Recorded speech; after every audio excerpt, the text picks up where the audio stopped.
All right. Tonight's message is Matthew chapter 8, verses 17. I said 17. It's 14 through 34. I start out with verses 14 and 15. Now, when Jesus had come into Peter's house, he saw his mother lying sick with fever. So he touched her hand, and the fever left her, and she arose and served them. At the very beginning of this part of the chapter, as I've said in previous weeks, I've tried to look for a theme in the different parts of the chapter. Of course, last week I spoke about the first half of chapter 8, the leper and the servant of the centurion. And the theme of that was faith. The faith that the leper showed and the faith that the centurion showed. Well, in this part of the chapter is more about Jesus' authority. And that's why I separated the two halves of the chapter, because the second half of chapter 8 is more about Jesus' authority. So, in this verse here, they had gone to Peter. They were in Peter's house, and when he saw his mother-in-law sick, Jesus touched her. In that day and time, to touch someone who's sick was a violation of Jewish law. You weren't supposed to do so, because they were considered ceremoniously unclean. Fever in that day was a symbol of a spiritual condition. The Jews looked at being sick or a high fever as you've done something against God and God's way of punishing you. So for Jesus to reach out and touch her was a tremendous act. And then in verse 15, we see that it says he touched her hand and the fever left her and she arose and served them. So she was healed. And what did it say? That she arose and served them. Any of us that's been sick before knows that when you're sick, even when you start to feel better, usually you're really run down. It takes a little bit to recuperate from being sick.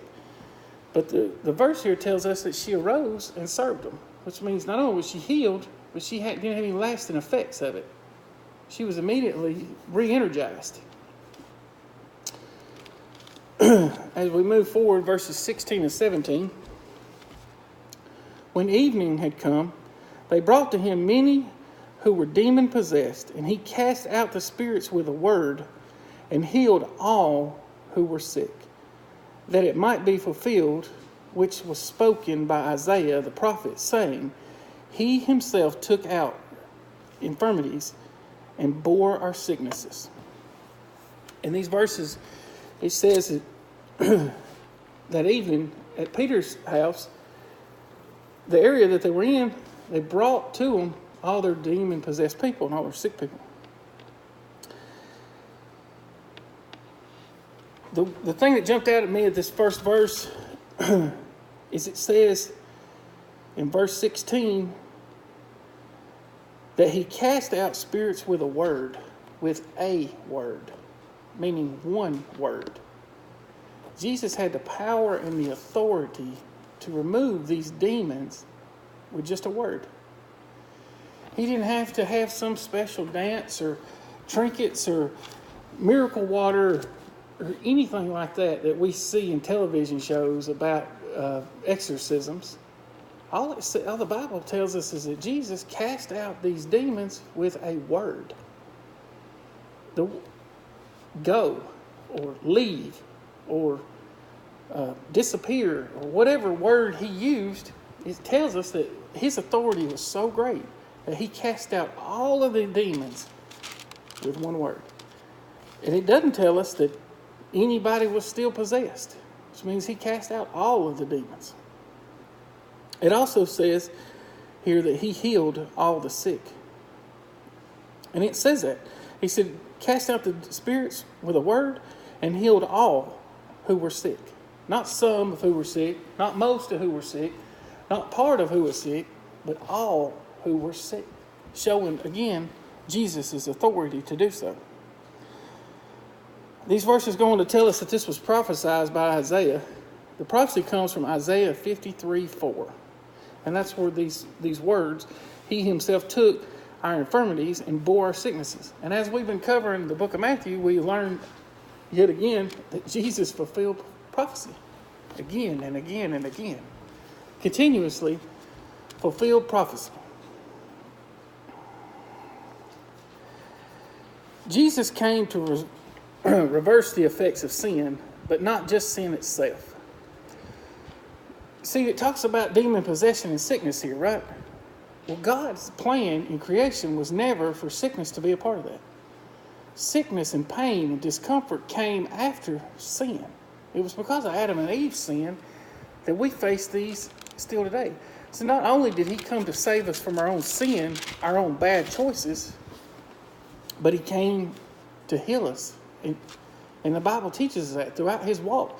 He continuously heals. And still to this day, we see where people pray for those who are sick and they're healed. People who have cancer one day and they get prayed over, and the next day the doctors are amazed that cancer's gone. Because Jesus still has that ability today to heal our sicknesses. Of course, a non-believer will tell you that lots of people pray and things don't get healed. But as I've said before, God has 3 answers to prayer: yes, no, and wait. He knows better than we do. And just because we don't get what we want, don't mean that God doesn't care. But what these verses tell us, and what we still see today, is that God has the ability to heal us if it be his will. As we move forward, the next part of the chapter here, verses 18 through 22, is the cost of discipleship. And when Jesus saw great multitudes about him, he gave a command to depart to the other side. Then a certain scribe came and said to him, "Teacher, I will follow you wherever you go." And Jesus said to him, "Foxes have holes and birds of the air have nests, but the Son of Man has nowhere to lay his head." Then another of his disciples said to him, "Lord, let me first go and bury my father." But Jesus said to him, "Follow me, and let the dead bury their own dead." In the first part of this verse, it says, when Jesus saw the multitudes around him, he departed to the east side. In saying that, it's very likely that when he departed, it said multitudes. That's not just a handful of people. That's not 5 or 10. A multitude is quite a few people. It's safe to say it's highly likely that many of them followed Jesus when he departed. The second part of this, it says that a scribe called him teacher. He said, "Teacher, I will follow you." In the Bible, we see teacher from time to time referenced as Jesus. Teacher in the Bible, when these people say teacher, it's used by people who don't fully believe in Jesus. They don't fully believe that he's God. They don't fully believe he's God's son, that he has the authority that he says he has, and that he proves time and time again he has. The word teacher is used by people who don't truly believe in Jesus. Because for them to call him teacher, they think that he's just someone who's well versed in the Bible. That's what they think. That's what the scribe thinks. So Jesus responds to this scribe, and he tells him, he says, "Foxes have holes and birds of the air have nests, but the Son of Man has nowhere to lay his head." What he's talking about is following him. Jesus is telling him, following me is an inconvenience. It's not going to be easy. It has self-denial, and it's a hard experience. That's what he's trying to tell him. A fox can run to his hole and rest. A bird can fly to its nest and rest. Jesus had nowhere to go because it was a constant journey to the end. And his disciples followed him. It was not going to be an easy journey, and that's what the message that he's trying to portray to this scribe. That it's not going to be an easy journey. Excuse me.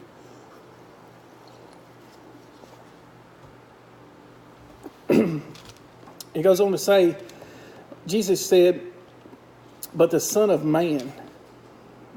What is Jesus saying when he calls himself the Son of Man? He's saying 2 things. He's talking about his earthly ministry, that he has an earthly body just the same as we do, and he has an earthly ministry that he's going through. And he's saying one more thing, the most important thing, that he has heavenly authority. And that's what he means when he calls himself the Son of Man, that he's two in one. Not only, yes, he has a human side, but he also has his God side that has heavenly authority. He says nowhere to lay his head. Again, he's talking about the rigors of following him. That it's not going to be a restful journey. It's not going to be a peaceful journey. It's going to be a constant movement. Are you okay? It's going to be hard on them for being one of his disciples. The next part, one of his disciples says to him, "Lord, let me go bury my father first." When we hear that, we think that his father's already passed away. That's not necessarily the case. What the disciple is saying is, after my dad dies, let me wait. Let me wait till my dad dies. I'll bury him and then I'll go with you. So what is this disciple saying? He's wanting Jesus to wait. He's trying to slow down Jesus. He's like, hey, hold up, buddy. I'm going to go with you, but you need to wait on me when I'm ready to go. So Jesus' response to him is, follow me, let the dead bury their own dead. Jesus is saying a lot in that phrase. That sounds kind of harsh, right? Let the dead bury their own dead. It's like, what is Jesus talking about here? What dead means, when Jesus is referencing that, when he says, follow me, is what he wants his disciple to do, to continue with the journey. But when he says, let the dead bury their dead, when Jesus uses the word dead, he's talking about spiritually dead. Someone who doesn't know him, who doesn't know God the Father. He's saying, let the spiritually dead bury the physically dead. Let them deal with it. Come follow me. Don't worry about that. Don't wait on that. Come with me now. Let them handle it. It's what he is telling his disciple. And the most important part of that is he's telling his disciples that the call to service is the most important thing. And that's the most important thing that he's telling this disciple right here. Following him is more important than your worldly problems. I'm assuming that his dad was probably sick. I'm assuming that he felt like his father didn't have long left on this journey. That's why he's asking Jesus to wait. But Jesus is telling him, don't worry about that. Let them deal with that. You follow me, because that's more important. And as Christians and as believers, following Christ is the most important thing we can do. Y'all have to excuse me for a second. I have to turn this fan off. Blowing my Bible everywhere. Sorry. It's a very important statement that Jesus is trying to convey to not only his disciples then, but still his disciples today. You know, we preach all the time that we're supposed to be loving, we're supposed to care and never give up, and we shouldn't. But we shouldn't let the lost dictate to us what we do. And that's another lesson that he's teaching this disciple. Let the spiritually dead deal with the dead, because it's on us to do what Jesus has called us to do. And that was the charge that he was given to this disciple. Moving forward, the next verses 23 through 27. In my Bible, I wrote it down as the way it said, because I thought it was really a nice way to say it. It says, wind and the waves obey Jesus. I thought that's a pretty fitting way to put it right there. The wind and the waves obey Jesus. Now, when he got into a boat, his disciples followed him, and suddenly a great tempest arose on the sea, so that the boat was covered with waves, but he was asleep. Then his disciples came to him and awoke him, saying, Lord, save us, we are perishing. But he said to them, why are you fearful, O you of little faith? Then he arose and he rebuked the winds and the sea, and there was a great calm. So the men marveled, saying, who can this be that even the winds and the sea obey him? Excuse me. My sinuses are killing me. In these verses, we've all heard the story of the disciples in the boat and the storm comes up. So they get in the boat. The disciples get in with him. What's Jesus do? He takes a nap. So I'm tired. I done a lot of work. I done cast out demons. I done healed a bunch of folks. I need a nap. It says that a great storm came up. The sea that they were on, the Sea of Galilee, still to this day has a propensity for a storm to just come up out of nowhere and be really hard on that sea. And it's a dangerous thing. It reminds me of if you ever watched the show Deadliest Catch. They're fishing in the straits up there in Alaska, and that water can be just as calm one minute and be like a hurricane the next. And that's the description that we get here. A great tempest arose. It was a massive storm. It's so massive that it said that the waves were covering their boat, meaning the waves were crashing over the top of the boat. I put myself in the shoes of the disciples at this point. Here you are fighting this storm, and you look over, stretched out in the boat, and there's Jesus sound asleep. Like ain't nothing in the world going on. I know somebody like that, by the way. I won't point her out, but she's wearing pink tonight and sitting in the second row directly to the right side in front of me. I won't point her out, though. But and she could sleep through a tempest, I believe. But, what were they thinking? Here, this man's asleep, and we're in this massive storm. So they run to him. What do? They wake him up. And they say, Lord, save us. We're perishing. They're still in the boat. They're not in the water. They're still in the boat, but yet they wake him up saying, we're perishing. They're so fearful.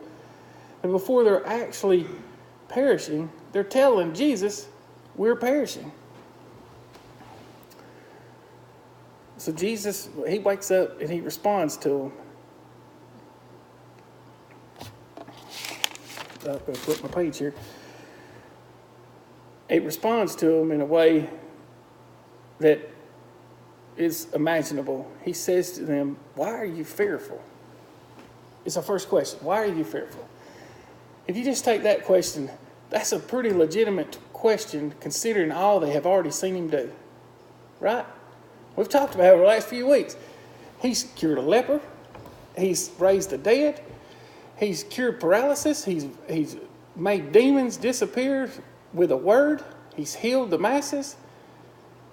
After everything they've seen, I would imagine that he had a dumbfounded look on his face when he said, why are y'all fearful? Kind of shocked of, I don't understand. You not trust me now that the storm's here?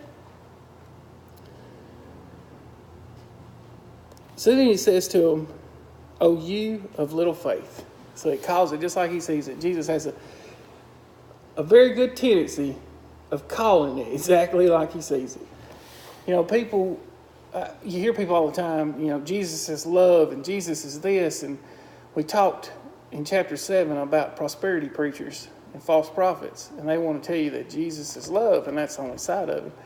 And that's true. He is love. But he also was the one that would tell you right quick what he thought. He's that person that you go, oh, watch out. Here comes Jesus. He's going to tell you like he sees it. He ain't going to hold back. He ain't going to sugarcoat it. He's going to say it exactly the way it is. And every time we turn around, Jesus is doing it. He's telling it like he sees it. He asked them why they're fearful, and then he called it like he saw it. Y'all have little faith. After everything you've seen, you still have no faith in me and my abilities. So then what does it tell us? That he arose and he rebuked the winds and the sea.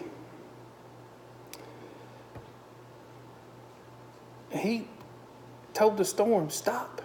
And it stopped. He just, he stood up, stop. And the storm stopped. And it said that there was a great calm. So the men marveled, saying, who can this be that even the winds and the sea obey? Now these are his disciples and they've seen all we just talked about, right? And they still don't know. They're still amazed. it shows you right here that the disciples have fully not bought in to who Jesus said he was. Because they just said it. Who could this be that the winds and the wave obey? Well, we know who it is, the one who created all. If he could create the winds and the waves, I'm sure he has the power to stop the winds and the waves.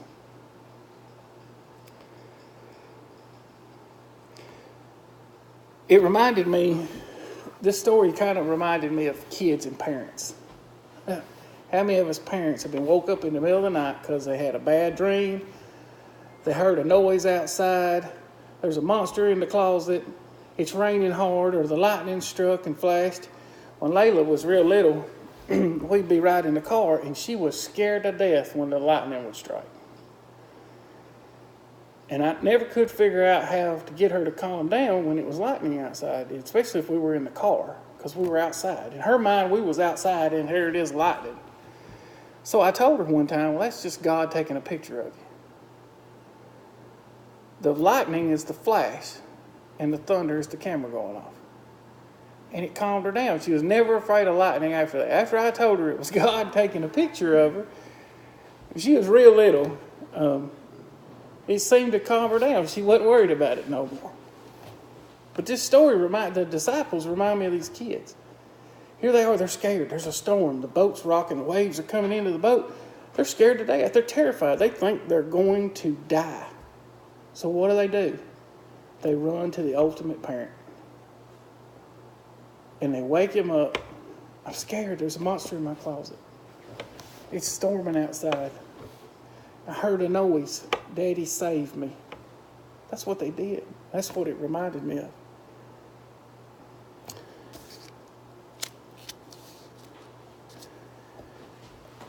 I thought back, we just covered this, and they just saw this.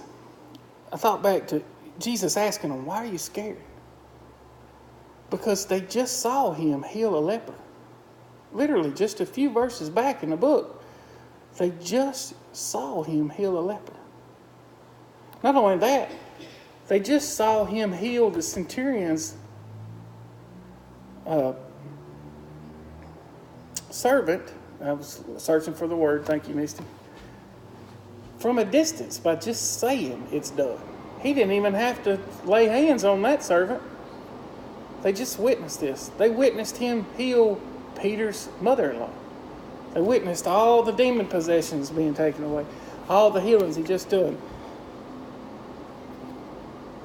So we go from showing a great faith with the leper and the centurion to a lack of faith in his disciples. And that's when Jesus says to them, you of little faith. Because they were showing a very little amount of faith. As we move forward, in verses 28 through 34, 2 demon-possessed men healed. When he had come to the other side, to the country of... I had this earlier. Gergesenes. That's not right. Do what? Gadarenes. It's a hard one. I had to look up the pronunciation.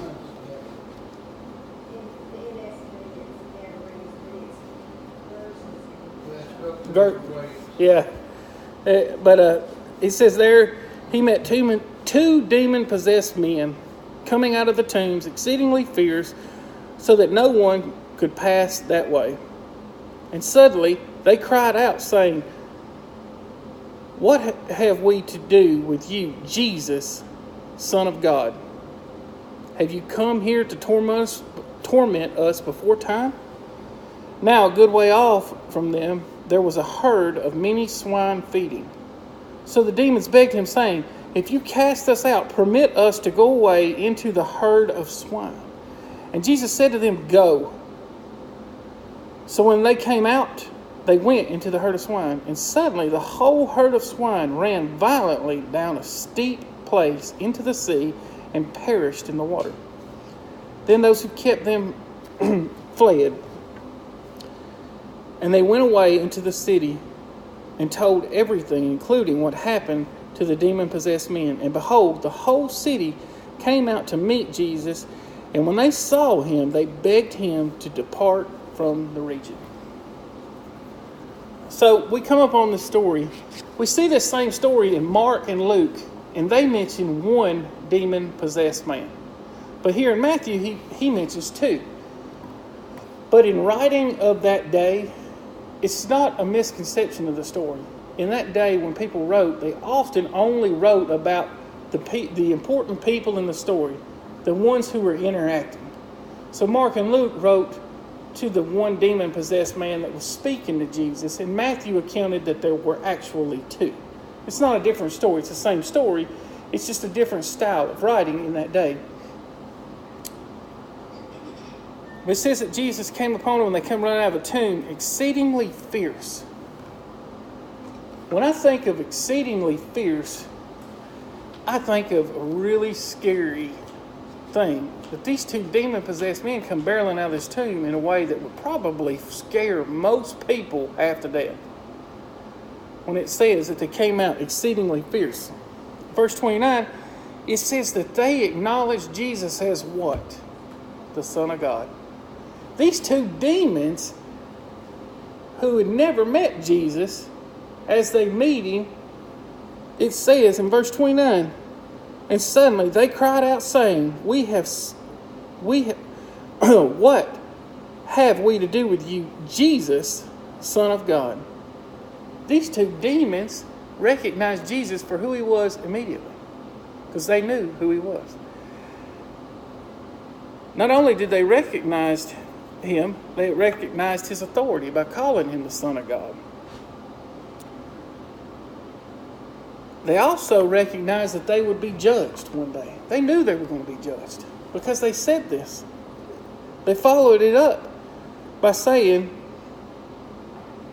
if you cast us, excuse me, it says, have you come here to torment us before the time?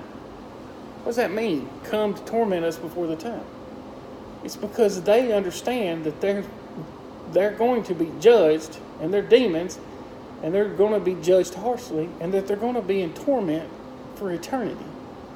But Jesus had not come back yet, because Jesus was there for the first time. So they're asking, have you come to torment us before time?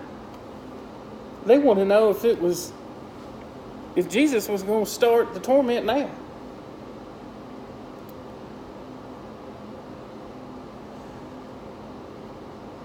They were foreshadowing also Jesus' judgment on all. This is the foreshadow, and that's what, when them asking Jesus, that is foreshadowing the judgment that is to come, where Jesus will judge us all.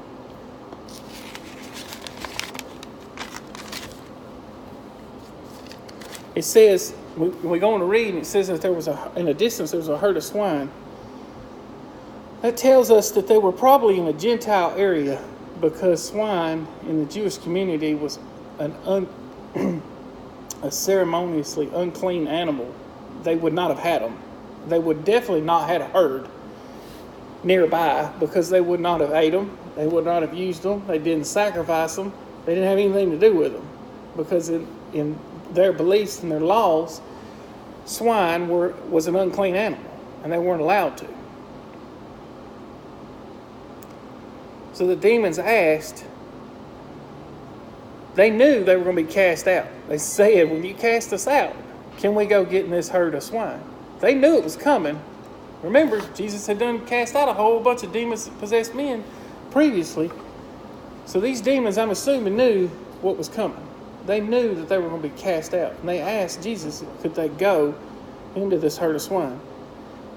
And Jesus answered them with one word. Just like it said before, that he cast out all the demon-possessed men that they brought.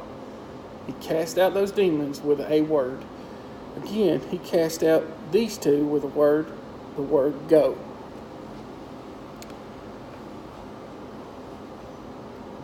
So the demons enter the herd of pigs, and it says suddenly the whole herd. It didn't say part of the herd, it didn't say some of the herd, it said the whole herd of pigs. Two demons, whole herd of pigs. It says they ran violently down a steep hill. What does violently mean? I imagine that they were trying to get away just as fast as they could. When they're running violently down a steep hill, running for your life, out of fear for your life. You ever seen an animal being chased by a predator and they're just getting after it, trying to get away? Or even if we was to watch the show Cops and somebody done something wrong and they trying to run, they're violently trying to get away. They're jumping over fences and whatever they can do to get away. That's what I imagine these pigs were doing. They were giving it all they had down this hill to get away. And then it tells us that they ran themselves into the sea and perished. This herd of pigs drowned itself. It ran away from Jesus. These two demons inside this herd of pigs ran so fast away from Jesus down this hill that they ran into the sea and drowned themselves. These two demons knew the authority of Jesus. They knew his power, and they were afraid of him. After that, it says that the town people, the people who were herding these pigs, ran to the town and told everybody what happened.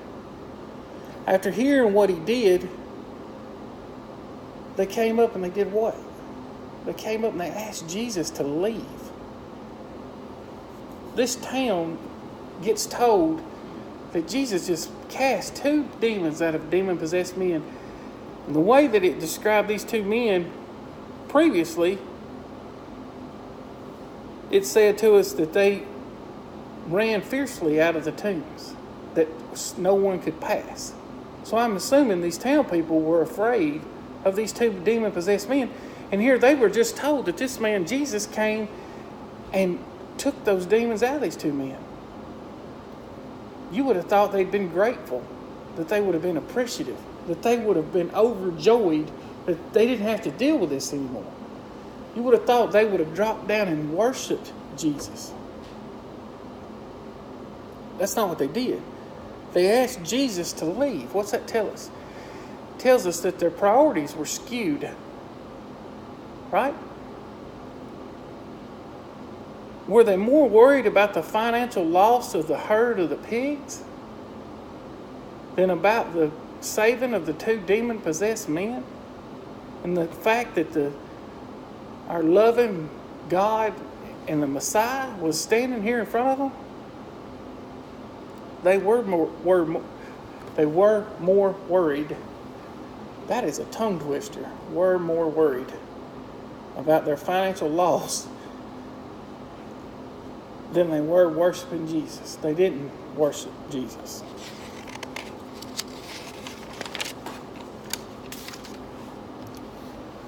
So as we look back, when we wrap this chapter up, Matthew chapter 8 has two parts. I mentioned this earlier.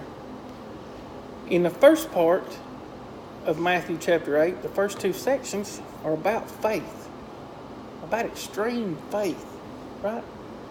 We learned about the leper who had faith that Jesus could heal him, and he was healed.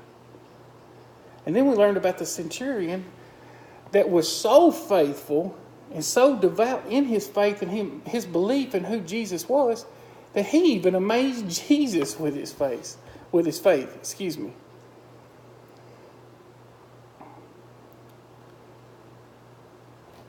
look back at verse 10, and it says, "Assuredly I say to you, I have not found such great faith, not even in Israel."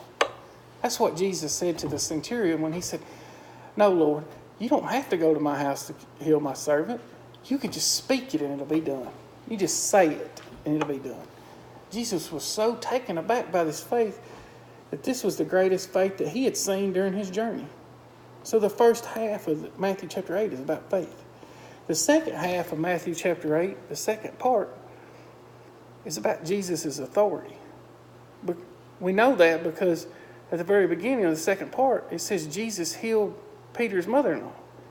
It didn't say he healed her because she showed great faith. It says he healed her because she saw she was sick, and he just healed her. It doesn't tell us that she asked to be healed. It doesn't tell us that she prayed to be healed. It says that he saw she was sick and healed her because he could. And then it tells us about all the demon-possessed people that were brought to him. And he cast out all the spirits with a word. That's showing his authority, that he can do it with just one word. And then it tells us that he also healed all who were sick. But nowhere does it tell us that they came to him out of faith to be healed. He is demonstrating his authority here in the second half of Matthew chapter 8 and healed them anyway because he could.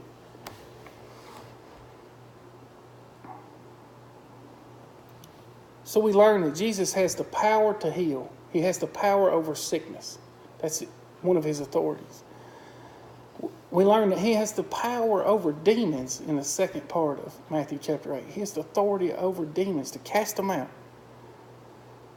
We also learn in the second part of Matthew chapter 8 that even these demons that he cast out recognized his authority. Because we just talked about these two demon-possessed men, and the demons themselves said, "What have we to do with you, Jesus, Son of God?" So they recognized him. They understood his authority. "Have you come to torment us before time?" They knew what was coming, and they were afraid. So even they recognized Jesus' authority. I don't normally split the chapters up, but I split them up this time for this very reason, because there's two parts. There's a part about faith, and there's a part about authority. And it's important to us to know that Jesus heals in two different ways. One, he heals because we're faithful, and we show him the faith, respect, and love that he deserves. Two, Jesus heals because he can. Sometimes Jesus heals people who don't pray to him, who don't have faith in him, don't believe in him, and don't care. And he still heals them anyway, because it's his will, not ours. I thank y'all for being here tonight. Does anybody have any questions about tonight's lesson? Donnie, you got anything you'd like to add to tonight's lesson? The only thing I would make a comment on verse 22, I think it's very important for us as disciples to realize how important the ministry is. That we must maintain our priorities. You know, I said that for that very reason at the beginning when I apologized, because when I was studying that verse, I took the importance of that verse. You know, I mean, seriously. And I tried to stress it during my sermon. It really speaks to what Jesus calls of us, what's important. And I tried to stress that during the sermon tonight, that it's more important for us to do what he calls us to do than worry about the worldly aspects of our life. We shouldn't skip out on our responsibilities to him to go do something that we want to do. And it's not that we're better, but if we don't do it, it may not get done. It's not a matter of being better, like you say. It's definitely not that. It's just Jesus reminding us that, like I said before, and I say this all the time, I need to check myself at times before I wreck myself, because I will, because my human side gets in the way. And this part of the lesson is why it stuck with me all day. And I didn't say anything to Misty or the girls about it, but it bothered me all day long. When I studied this lesson this week, it just ate at me. And I knew it was because I had that slightest little bit of a flaw, and Jesus was just reminding me where my priorities should be. So you're right. It is a very important part of this message. Of course, everything Jesus teaches us is important, but sometimes he sticks that one little in there that, hold on to this one real tight. This one's going to be important. So we have an invitation. If any of y'all ever need, of course, my girls know, but I'm sure Donnie will tell you that if y'all ever need him, he'll be there for y'all as well. The same to you, Anita and Donnie. I'm always here for y'all. So I like to always make sure I offer that invitation.